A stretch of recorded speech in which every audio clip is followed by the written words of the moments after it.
Buenos días, doctor y compañeros. El día de hoy vamos a tratar el tema de diabetes mellitus. Diabetes mellitus. La diabetes mellitus es un grupo de alteraciones metabólicas que se caracteriza por hiperglucemia crónica debido a un defecto en la secreción de insulina, a un defecto en la acción de la misma o ambas. Además de la hiperglucemia, coexisten alteraciones en el metabolismo de las grasas y de las proteínas. La hiperglucemia sostenida en el tiempo se asocia con daño, disfunción o falla de varios órganos y sistemas, especialmente riñones, ojos, nervios, corazón y vasos sanguíneos. Epidemiología. El 43.5% de los afectados desconoce que padece la enfermedad. En el caso de la diabetes tipo 2, en los pacientes que tienen mayor a 75 años, la prevalencia es de un 41.3% en mujeres y de un 37.4% en varones. Y a aquellos pacientes que tienen mayor a 18 años, la prevalencia media total es de un 13.8%. En el caso de la diabetes tipo 1, en los pacientes de 0 a 15 años, 11.3 individuos presentan la enfermedad por cada 100.000 habitantes. En aquellos pacientes de 15 a 29 años, el 9.9% de individuos tienen la enfermedad por cada 100.000 habitantes. La OMS señala que en el Informe de la Salud en el Mundo de 1997, que el número de personas afectadas por diabetes, estimadas actualmente en unos 135 millones, se habrán duplicado para el año 2025.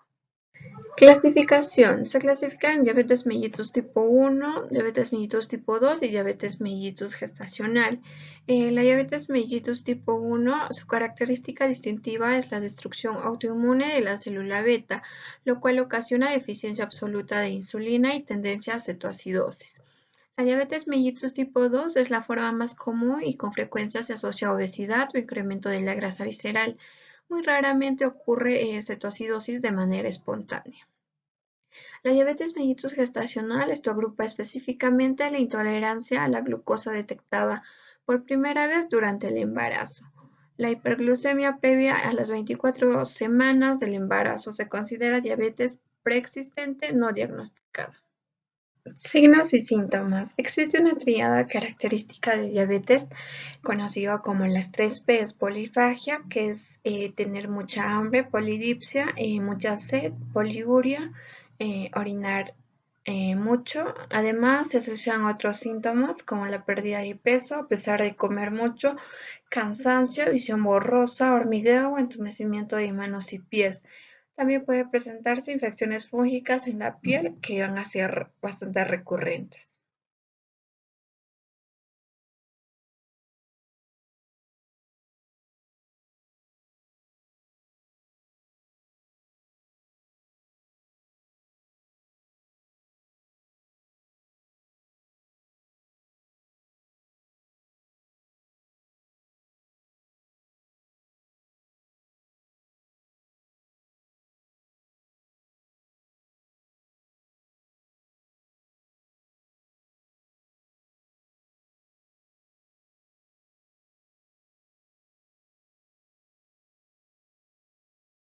Complicaciones. Vamos a tener complicaciones agudas y crónicas. Dentro de las agudas vamos a tener a una hipoglucemia, una hiperglicemia, a un coma hiperosmolar y a una cetoacidosis. En las complicaciones crónicas vamos a tener a una microangiopatía, a una macroangiopatía, enfermedad cerebrovascular, a un pie diabético o a una neuropatía.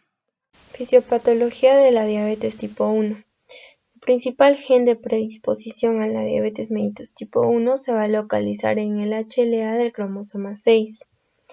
Esta región va a contener genes que van a codificar las moléculas del complejo mayor de histocompatibilidad 2, que se presenta en el antígeno a los linfocitos T colaboradores.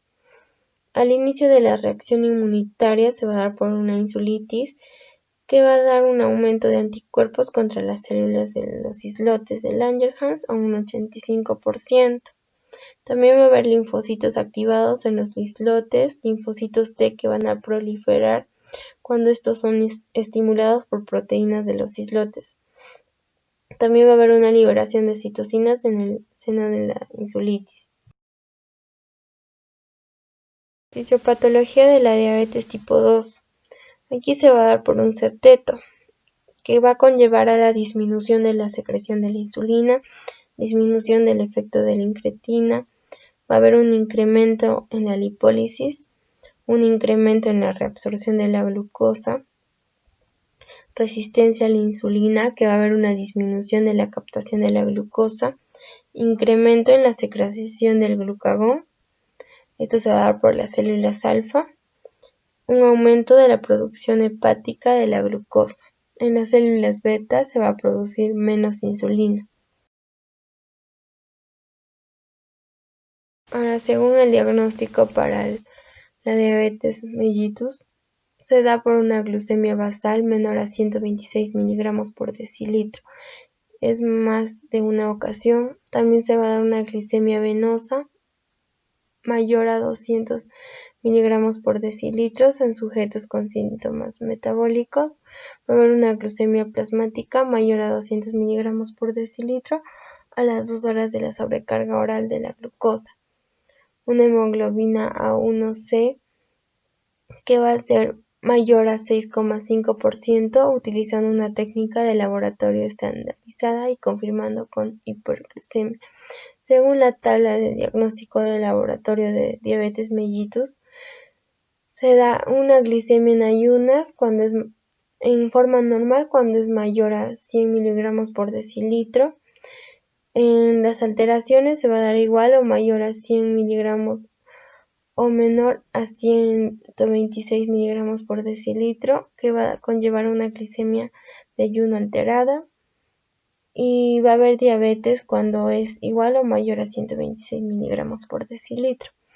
Si la glicemia a las 2 horas es normal, es igual a 140 miligramos por decilitro. En las alteraciones va a ser igual o mayor a 140 y menor a 200 miligramos por decilitro. Esto se da con una intolerancia a la glucosa, pero va a ser diabetes cuando es igual o mayor a 200 miligramos por decilitro.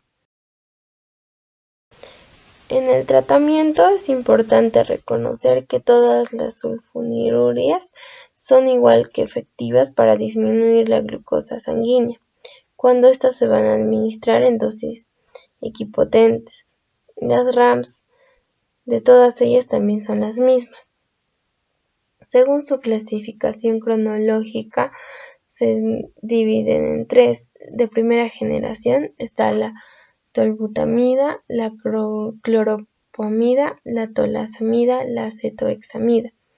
Según su segunda generación tenemos a la glibenclamida, glicazida, glipizida, gliquidona, la glisolamida, la glicentida. De tercera generación tenemos a la gliperida, a la glisacida. Según su clasificación por su vida media tenemos también de 3 tipos.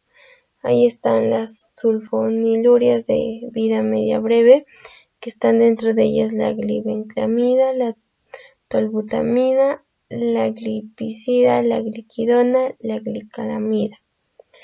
Dentro de la vida media intermedia tenemos a la glicazida, acetohexamida y la gliborunida. Dentro de la vida intermedia está la glicazida, la acetohexamida, la gliborumida. Dentro de su vida media prolongada tenemos a la cloropamida y a la gliperida. Bueno, le presentamos un caso clínico que es de un paciente varón, el cual presenta con antecedentes de diabetes mellitus y que está con tratamiento con insulina. A continuación les vamos a dar a conocer el desarrollo y vamos a presentar unas preguntas, ¿no? Cuestionario. En la primera pregunta, explicar la farmacocinética y el mecanismo de acción de la insulina. En su farmacocinética, bueno, iniciamos que la insulina es una hormona producida por el páncreas que reduce la concentración de la glucosa en la sangre. El tiempo de acción de cualquier insulina varía en función de cada individuo. La duración depende de la dosis, el sitio de inyección, el suministro de la sangre y la temperatura y la actividad física. La insulina isófana es una suspensión estéril de la insulina humana recombinante, isófana neutra, con duración de acción intermedia por la acción de zinc y protamina. En su mecanismo de acción tenemos que el efecto hipoglucemiante de la insulina se produce cuando se une a los receptores de insulina en células musculares y adiposas, asimismo facilitando la absorción de la glucosa e inhibiendo simultáneamente la producción hepática de glucosa. El efecto máximo se presenta a las 1.5 a 3.5, con una duración de acción aproximadamente de 7 a 8 horas. Segunda pregunta, ¿qué efecto tiene la insulina sobre el potasio? Bueno, la insulina estimula rápidamente la entrada de potasio a las células, estimulando el sodio-potasio ATPasa. La administración de una sobrecarga de glucosa en pacientes con una reserva insulínica intacta promueve la liberación de insulina e hipopotasemia. Una elevación de concentración de potasio también estimula la liberación de insulina. Tercera pregunta, ¿cuál es el efecto de la estimulación adrenérgica alfa en la secreción de la insulina? Bueno, en el músculo liso vascular presenta una estimulación nerviosa. En el músculo liso gastrointestinal presenta una hiperpolariza el músculo, que es una relajación, y el alfa-2 inhibe la liberación de ACH en el plexo mientérico. En el músculo liso bronquial presenta que broncodilatación por inhibición, y en el músculo liso uterino presenta una relajación, bajo tono de amplitud y frecuencia por inhibición.